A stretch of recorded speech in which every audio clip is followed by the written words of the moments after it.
সুপ্রিয় দর্শক, স্বাগতম জানাচ্ছি সর্বশেষ আপডেট বাংলা সংবাদে। শুরুতে জানিয়ে দেব সংবাদ শিরোনাম, এরপর থাকছে বিস্তারিত। শুরুতে জানিয়ে দেব হাসিনা, কাদের, কামাল সহ ৪৯৪ জনকে অব্যাহতির সুপারিশ, খুশির হাওয়া আওয়ামী লীগে। বিস্তারিত থাকছে প্রতিবেদনে।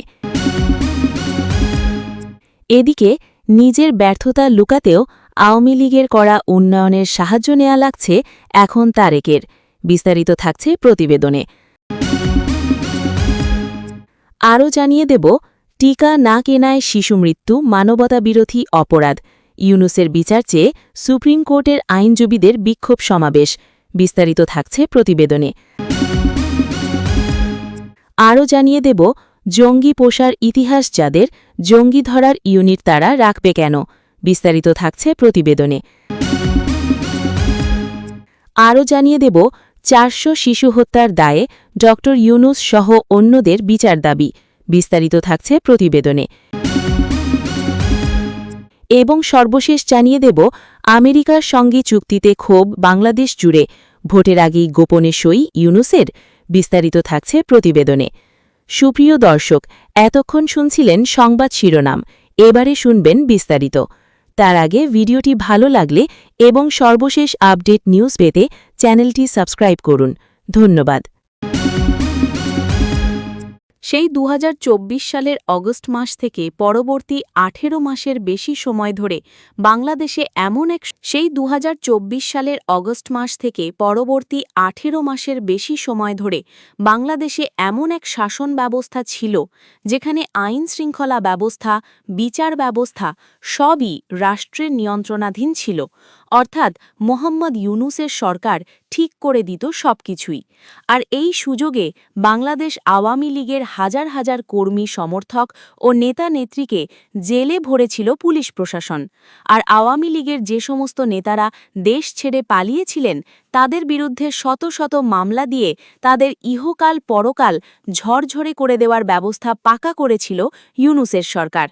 এখন বাংলাদেশে একটি নির্বাচিত সরকার শপথ নিয়েছে।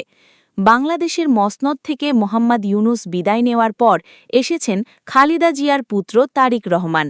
ফলে আইনের শাসন কিছুটা হলেও প্রতিষ্ঠিত হয়েছে। পাশাপাশি তারেক রহমানের নির্দেশে বাংলাদেশের স্বরাষ্ট্র মন্ত্রণালয় কড়া নির্দেশিকাও জারি করেছে যেন আইন শৃঙ্খলা ফিরিয়ে আনা যায়। একই সঙ্গে বাংলাদেশের বিভিন্ন এলাকায় আওয়ামী লীগের দলীয় কার্যালয় খুলে যাচ্ছে। সেখানে সকাল বিকাল লীগের কর্মী সমর্থকেরা আসা যাওয়াও করছেন। এই পরিস্থিতিতে এমন একটি খবর সামনে এলো যা দিন বদলের সুস্পষ্ট ইঙ্গিত দিচ্ছে বলেই মনে করছেন ওয়াকিবহল মহল। জুলাই আন্দোলনের সময় ঢাকার ভাটারা থানার ৩ পৃথক হত্যা মামলা থেকে ক্ষমতাচ্যুত প্রধানমন্ত্রী শেখ হাসিনা, আওয়ামী লীগের সাধারণ সম্পাদক ওবায়দুল কাদের সহ ৪৯৪ জনকে অব্যাহতির সুপারিশ করে আদালতে প্রতিবেদন জমা দিয়েছেন তদন্তকারী আধিকারিকরা। আদালতের সামনে তাদের বক্তব্য, ৩টি হত্যা মামলাতেই তথ্যগত ভুল ছিল। সোজা কথায় সেগুলি ছিল ভুয়ো মামলা।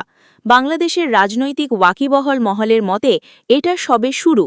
গোটা বাংলাদেশের বিভিন্ন থানায় এমনই হাজার হাজার ভুয়ো মামলা দায়ের করা হয়েছিল আন্দোলনকারী ছাত্র জনতা এবং অন্তর্বর্তী প্রশাসনের নির্দেশে। যা নিয়ে তখনও বিতর্ক হয়েছিল, এখনও চলছে। কিন্তু দু কান কাটা ইউনূস এবং তার সাগরেরা সেসব বিতর্কে কান না দিয়ে আওয়ামী লীগকে পুরো ধ্বংসের দিকে ঠেলে দেওয়ার বন্দোবস্তে লেগেছিলেন। কিন্তু এখন বাংলাদেশের ক্ষমতায় একটি নির্বাচিত সরকার, আবার বিএনপির সংগঠন গোটা বাংলাদেশেই ছড়িয়ে রয়েছে। ফলে সরকার পরিচালনার ক্ষেত্রে তাদের দায়বদ্ধতা অনেক বেশি। সেই দিক থেকে এবার বাংলাদেশে আইনের শাসন ফেরার সময়ের অপেক্ষা বলেই দাবি করেছিল রাজনৈতিক বিশ্লেষকরা। আর সেটা এখন দৃশ্যমান। সাবেক প্রধানমন্ত্রী শেখ হাসিনা, সাবেক সেতুমন্ত্রী ওবায়দুল কাদের এবং সাবেক স্বরাষ্ট্রমন্ত্রী আসাদুজ্জামান খান কামালদের মতো আওয়ামী লীগের শীর্ষ নেতাদের এরকম একাধিক মামলায় নাম রয়েছে।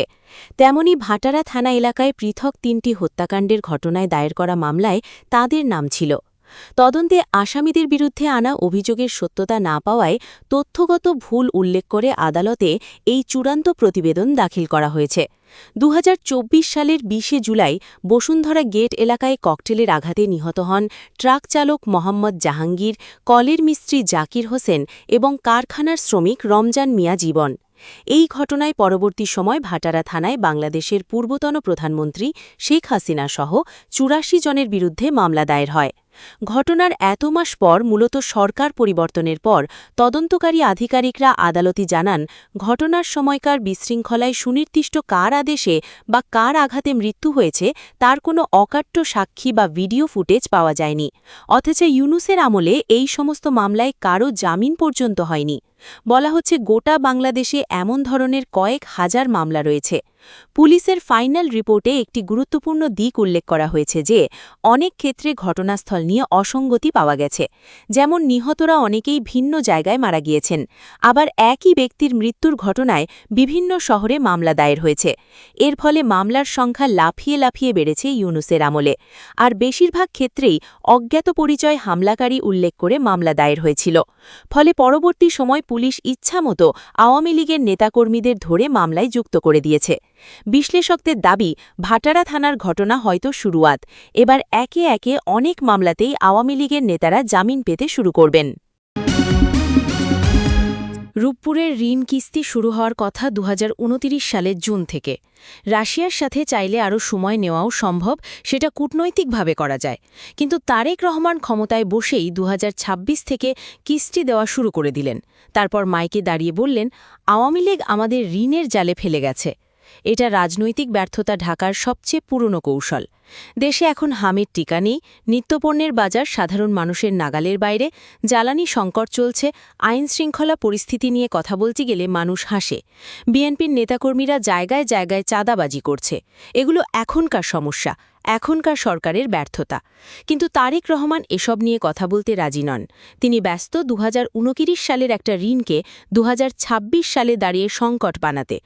১২ ফেব্রুয়ারির যে নির্বাচনে বড় দলগুলো ছিল না, মানুষ ভোট দিতে যায়নি, সেই নির্বাচনের বৈধতার জোরে বসে থেকে এখন জাতিকে ঋণের গল্প শোনানো হচ্ছে।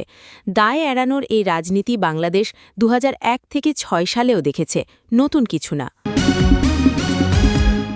হামের টিকা না কেনায় শিশু মৃত্যুর ঘটনাকে অন্তর্বর্তী সরকারের প্রধান ড মোহাম্মদ ইউনূস ও সাবেক স্বাস্থ্য উপদেষ্টা নূরজাহান বেগমের বিচার দাবি করেছেন একদল আইনজীবী। এই ইস্যুতে তারা আন্তর্জাতিক আদালতে বা জাতিসংঘে যাওয়ারও হুঁশিয়ারি প্রদান করেছেন। মঙ্গলবার সুপ্রিম কোর্ট বার অ্যাসোসিয়েশনের সামনে আয়োজিত এক বিক্ষোভ সমাবেশে আইনজীবীরা দেশে হামের প্রকোপকে মহামারী ঘোষণার দাবি জানান। তারা অভিযোগ করেন, সরকারের অদূরদর্শিতা ও সময়মতো টিকা না কেনার কারণেই আজ শত শত শিশুর প্রাণ যাচ্ছে। সমাবেশে সুপ্রিম কোর্টের আইনজীবী জাকির হোসেন মাসুদ বলেন, রোম সনদের ৭ ক ধারা অনুযায়ী শিশু হত্যা একটি মানবতাবিরোধী অপরাধ। টিকা না কিনে শিশুদের মৃত্যুর মুখে ঠেলে দেওয়া রাষ্ট্রীয় সন্ত্রাসের শামিল এবং এই অপরাধের বিচার জাতিসংঘে চাওয়া হবে। আইনজীবী তামান্না ফেরদৌস বলেন, এটি কোনো রাজনৈতিক ইস্যু নয়, বরং রাষ্ট্রীয় সন্ত্রাসের বিরুদ্ধে সাধারণ আইনজীবীদের অবস্থান। শিশুদের মৌলিক অধিকার টিকা থেকে বঞ্চিত করে দেশকে মহামারীর দিকে ঠেলে দেওয়ার জন্য ইউনূস সরকারের বিচার হওয়া প্রয়োজন। আরেক আইনজীবী চঞ্চল কুমার বিশ্বাস বলেন, শিশুদের জন্য জরুরি টিকা না কিনে দেশকে চরম স্বাস্থ্য ঝুঁকির দিকে ঠেলে দেওয়া হয়েছে। তিনি মাইলস্টোন স্কুলের এক শিক্ষার্থীর মৃত্যুর প্রসঙ্গ টেনে বলেন, বিচার চাওয়ার বদলে এখন নিহত শিশুর বাবা মাকেও পালিয়ে বেড়াতে হচ্ছে। বিক্ষোভ সমাবেশে আইনজীবীরা হুঁশিয়ারি দিয়ে বলেন, ৫৪ বছর পরেও যদি অন্যায়ের বিচার হতে পারে, তবে এই শিশু হত্যার বিচারও ভবিষ্যতে হবেই। ড ইউনূসকে এই দায়ভার নিতেই হবে এবং এর থেকে বাঁচার কোনো সুযোগ নেই। সমাবেশ শেষে আইনজীবীরা খুনি ইউনূস জবাব দে, শিশু হত্যার বিচার চাই স্লোগান দিয়ে রাজপথ প্রকম্পিত করেন। তারা ঘোষণা দেন, যতক্ষণ পর্যন্ত নিহত শিশুদের পরিবার ন্যায় বিচার না পাবেন, ততক্ষণ এই আন্দোলন রাজপথে অব্যাহত থাকবে। ২০১৬ সালে গুলশানের হোলি আর্টিজানে যখন জঙ্গিরা কুপিয়ে আর গুলি করে বিদেশি নাগরিকসহ ২০ জন মানুষ হত্যা করেছিল, তখন পুরো বাংলাদেশ স্তব্ধ হয়ে গিয়েছিল। সেই ভয়াবহতার পর থেকেই counter terrorism and transnational crime unit বা সিটিসিসি একটা সক্রিয় ও বিশেষায়িত বাহিনী হিসেবে কাজ করে আসছিল। কল্যাণপুর থেকে পাতারটেক, নারায়ণগঞ্জ থেকে টাঙ্গাইল, একের পর এক জঙ্গি আস্তানায় অভিযান চালানো এই ইউনিটটা এখন বিলুপ্ত হতে চলেছে। এটিইউর সাথে মিলিয়ে নতুন নামে একটা ইউনিট হবে, যার নাম ঠিক হয়েছে স্পেশাল সিকিউরিটি ইউনিট। কাগজে কলমে হয়তো এটাকে প্রশাসনিক পুনর্গঠন বলা হচ্ছে, কিন্তু বাস্তবতা হল দেশের সবচেয়ে অভিজ্ঞ ও বিশেষায়িত জঙ্গি বিরোধী কাঠামোটা ভেঙে দেওয়া হচ্ছে। এই সিদ্ধান্তের সময়টা একটু বিশ্লেষণের আতশকাঁচের নিচে আনা যাক। বর্তমানে বাংলাদেশে যে রাজনৈতিক শক্তিগুলো প্রভাবশালী অবস্থানে আছে, তাদের মধ্যে বিএনপি আর জামায়াতে ইসলামী অন্যতম। এই দুটো দলের জঙ্গিবাদের সাথে সম্পর্কটা নতুন কিছু না, এটা ইতিহাসে লেখা আছে। 2001 থেকে 2006 বিএনপি জামায়াত জোট সরকারের আমলে বাংলাদেশে ইসলামী জঙ্গিবাদ যেভাবে মাথা তুলেছিল, সেটা এই প্রজন্মের অনেকেই ভুলে গেছে। জেএমবি, হরকাতুল জিহাদ, শাহাদাতে আল হিকমা এই সংগঠনগুলো সেই সময়ে রাষ্ট্রীয় আশ্রয় প্রশ্রয়ে বেড়ে উঠেছিল বললে অত্যুক্তি হয় না। 2005 সালের 17 আগস্ট একসাথে 63টি জেলায় বোমা বিস্ফোরণ ঘটানো হয়েছিল, যেটা সেই সময়ে বিশ্বকে হতবাক করে দিয়েছিল। এটা কোনো বিচ্ছিন্ন ঘটনা ছিল না। এর আগে ময়মনসিংহের সিনেমা হলে বোমা, রমনা বটমূলে বোমা, উদীচীর অনুষ্ঠানে বোমা, সবকিছুই একটা ধারাবাহিক পরিকল্পনার অংশ ছিল। আর সেই পুরো সময়টায় বিএনপি নেতৃত্বাধীন সরকার এই জঙ্গিদের বিরুদ্ধে কার্যকর কোনো পদক্ষেপ নেয়নি, বরং তৎকালীন মন্ত্রীরা জেএমবির অস্তিত্বই অস্বীকার করে গেছেন। জামায়াতে ইসলামীর প্রসঙ্গে আসলে একটু ভিন্ন প্রেক্ষাপট দরকার। এই দলটার মূল পরিচয়ই হল 1971 সালে মুক্তিযুদ্ধের বিরুদ্ধে অবস্থান নেওয়া এবং পাকিস্তানি হানাদার বাহিনীর সাথে মিলে গণহত্যা, ধর্ষণ আর বুদ্ধিজীবী হত্যায় সক্রিয় অংশগ্রহণ। রাজাকার আল-বদর আল-শামস বাহিনী, যে নামেই ডাকা হোক, এদের নেতৃত্বে ছিল জামায়াতের শীর্ষস্থানীয় নেতারা। আন্তর্জাতিক অপরাধ ট্রাইব্যুনালে একের পর এক রায়ে এই ঐতিহাসিক সত্য প্রমাণিত হয়েছে। মতিউর রহমান নিজামী, আলী আহসান মোহাম্মদ মুজাহিদ, দেলোয়ার হোসাইন সাইদি সহ জামায়াতের বহু শীর্ষ নেতার বিরুদ্ধে মানবতাবিরোধী অপরাধের রায় হয়েছে। এই দলটা যখন বিএনপির হাত ধরে আবার বাংলাদেশের রাজনীতিতে প্রাসঙ্গিক হয়ে ওঠে, তখন সেটাকে স্বাভাবিক রাজনৈতিক প্রক্রিয়া হিসেবে দেখার সুযোগ নেই। এই দুটো দলের পুনরুত্থানের সময়, ঠিক যখন সবচেয়ে সক্রিয় ও অভিজ্ঞ জঙ্গি বিরোধী ইউনিটটা ভেঙে দেওয়া হচ্ছে, তখন প্রশ্নটা স্বাভাবিকভাবেই আসে যে এটা কি নিছক প্রশাসনিক সংস্কার, নাকি এর পেছনে অন্য কোনো উদ্দেশ্য আছে। সিটিটিসি শুধু একটা ইউনিট না, এটা বছরের পর বছর ধরে গড়ে ওঠা প্রাতিষ্ঠানিক স্মৃতি, অভিজ্ঞতা আর নেটওয়ার্কের সমষ্টি। সাইবার ক্রাইম তদন্ত থেকে শুরু করে বোম ডিসপোজাল, সোয়াট থেকে শুরু করে ইন্টেলিজেন্স অ্যানালিসিস, এই বিভাগগুলো তৈরি হয়েছে অনেক ব্যর্থতা আর সাফল্যের মধ্য দিয়ে। এই পুরো কাঠামোটা এখন একটা নতুন নামের ভেতরে হারিয়ে যাবে। বাংলাদেশের জঙ্গিবাদ কোনো কাল্পনিক হুমকি না, হোলি আর্টিজান, শোলাকিয়া, বাগমারা এগুলো সাম্প্রতিক ইতিহাস। এই ইতিহাস ভুলে যাওয়া বা ভুলিয়ে দেবার সুযোগ নেই। যে রাজনৈতিক শক্তিগুলো এই জঙ্গিবাদকে একসময় লালন করেছে বা অন্তত চোখ বুজে থেকেছে, তারা যখন আবার কেন্দ্রে ফেরে, তখন জঙ্গি বিরোধী কাঠামো ভাঙার সিদ্ধান্তটা নিছক কাকতালীয় মনে করার কারণ নেই। সারা দেশে হামের মহামারীতে 4 শতাধিক শিশুর মৃত্যুর ঘটনায় দায়ীদের শাস্তি এবং পরিস্থিতি মোকাবেলায় জরুরি পদক্ষেপের দাবিতে বিক্ষোভ সমাবেশ ও স্মারকলিপি পেশ করেছে বাংলাদেশের কমিউনিস্ট পার্টি সিপিবি। মঙ্গলবার সকালে মহাখালীস্থ স্বাস্থ্য অধিদপ্তরের সামনে সিপিবির ঢাকা মহানগর উত্তর এই কর্মসূচির আয়োজন করে। সমাবেশ শেষে স্বাস্থ্য অধিদপ্তরের মহাপরিচালক বরাবর একটি স্মারকলিপি প্রদান করা হয়, যেখানে আগামী 19 মের মধ্যে যথাযথ ব্যবস্থা গ্রহণের আল্টিমেটাম দেওয়া হয়েছে। নির্দিষ্ট সময়ের মধ্যে কার্যকর পদক্ষেপ না নিলে অবস্থান ও ঘেরাও কর্মসূচি পালন করা হবে বলে হুঁশিয়ারি দিয়েছেন দলটির নেতারা। সিপিবি কেন্দ্রীয় কমিটির সাবেক সাধারণ সম্পাদক রুহিন হোসেন প্রিন্স বলেন, স্বৈরাচারী সরকার বিদায় নিলেও স্বাস্থ্য খাতে তারা প্রায় 41,407 কোটি টাকা রেখে গিয়েছিল। পর্যাপ্ত অর্থ থাকা সত্ত্বেও কেন টিকা কেনা হল না, সেই প্রশ্ন তোলেন তিনি। রুহিন হোসেন প্রিন্স অভিযোগ করেন, ড ইউনূস দেশ ও শিশুদের সুরক্ষা দেওয়ার চেয়ে গ্রামীণ ব্যাংক ও গ্রামীণ ফোনের সুবিধা গ্রহণ, নিজের ট্যাক্স ফাঁকি মওকুফ এবং ব্যক্তিগত মামলা প্রত্যাহার নিয়ে বেশি ব্যস্ত ছিলেন। তার এই উদাসীনতার কারণেই শত শত শিশু আজ কবরে।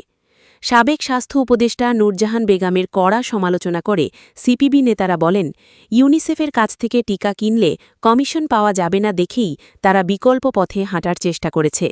দুর্নীতির এই লালসার কারণেই দেশের শিশুদের জীবন আজ বিপন্ন।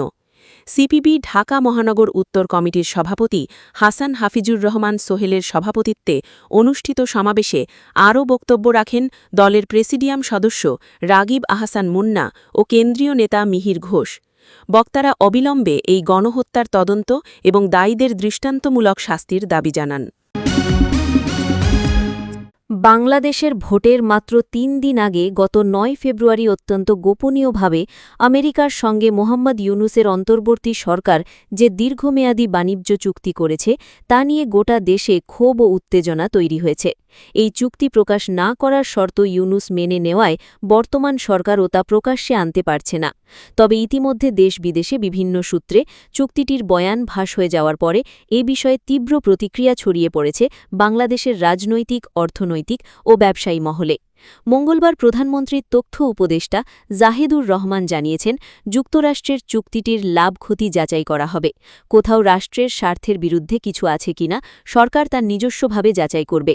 ৬ মাসের নোটিশ দিয়ে চুক্তি বাতিল করা যাবে, তবে তা করলে বিরূপ প্রভাব পড়তে পারে। সেসব বিবেচনা করা হবে। এর মধ্যেই ঢাকা বিশ্ববিদ্যালয়ের প্রগতিশীল পড়ুয়াদের জোট এই চুক্তিকে গোলামির চুক্তি আখ্যা দিয়ে তা বাতিলের দাবি জানিয়ে বড় মিছিল করেছে। যেসব দামদল ইউনূসের পাশে ছিল, এখন তারাও এই চুক্তির বিরোধিতায় সরব হয়েছে। তবে এই চুক্তির বিষয় সম্পূর্ণ নীরব রয়েছে বাংলাদেশের ধর্মাশ্রয়ী দলগুলি। একমাত্র ব্যতিক্রম জমিয়েতে উলামায়ে ইসলাম বাংলাদেশ। তারা আমেরিকার সঙ্গে বাংলাদেশের বাণিজ্য চুক্তিকে অসম ও দেশবিরোধী আখ্যা দিয়ে তা বাতিলের দাবি জানিয়ে আগামী ১৫ই মে গোটা দেশে বিক্ষোভের ডাক দিয়েছে। পাশাপাশি ঢাকায় রাষ্ট্রপুঞ্জের মানবাধিকার কমিশনের কান্ট্রি অফিস খোলার চুক্তিও বাতিলের দাবি জানিয়েছে এ দলটি। জাতীয় সংসদে এই চুক্তি বাতিল চেয়েছেন নির্দল সংসদ সদস্য রুমিন ফারহানা। অন্তর্বর্তী সরকারের দায়িত্ব থেকে বিদায় নেওয়ার পরে সেই সরকারের প্রভাবশালী উপদেষ্টা আসিফ নজরুল ও সাখোবাত হোসেন দাবি করেছিলেন, এই চুক্তির বিষয়গুলি তাদের আড়ালে রাখা হয়েছিল। এবার আর এক উপদেষ্টা ফরিদা আক্তার দাবি করলেন, বিএনপি, জামায়াতে ইসলামী সহ রাজনৈতিক দলগুলির মতামত নিয়েই সাধারণ নির্বাচনের ৩ দিন আগে আমেরিকার সঙ্গে বাণিজ্য চুক্তি করেছিল অন্তর্বর্তী সরকার। তাই এরা কেউ এখন চুক্তির বিরুদ্ধে কিছু বলছে না। এর আগে চুক্তিটির অন্যতম রূপকার বর্তমান বিদেশমন্ত্রী খালিলুর রহমানও দাবি করেছিলেন, বিএনপি ও জামায়াতের সম্মতি নিয়েই চুক্তিটি সই করা হয়েছিল। বাণিজ্য বিশ্লেষকরা জানিয়েছেন, আমেরিকার সঙ্গে বাণিজ্য চুক্তিতে বাংলাদেশের লাভের চেয়ে ক্ষতির পরিমাণ অনেক বেশি। এই চুক্তিতে বাংলাদেশের স্বার্থ রক্ষা করা হয়নি। চুক্তি অনুযায়ী এতে বাংলাদেশকে মানতে হবে ১৩১টি শর্ত, আমেরিকাকে মানতে হবে মাত্র ৬টি শর্ত। ৩২ পৃষ্ঠার এই চুক্তিতে বাংলাদেশ শ্যাল এসেছে ১৩১ বার, আর ইউএস শ্যাল আছে মাত্র ৬ বার। নীতি নির্ধারকদের একাংশ মনে করেন, এতে বাংলাদেশ রাজস্ব হারাবে, আমেরিকা থেকে বেশি দরে পণ্য কিনতে হবে, মার্কিন অনুমতি নিয়ে নীতি ঠিক করতে হবে এবং বাধ্যতামূলকভাবে অসংখ্য শর্ত পালন করতে হবে। চুক্তির আওতায় বাংলাদেশকে আমেরিকার কাছ থেকে উড়োজাহাজ, এলএনজি, কৃষিপণ্য ও সামরিক সরঞ্জাম কিনতে বাধ্য করা হয়েছে।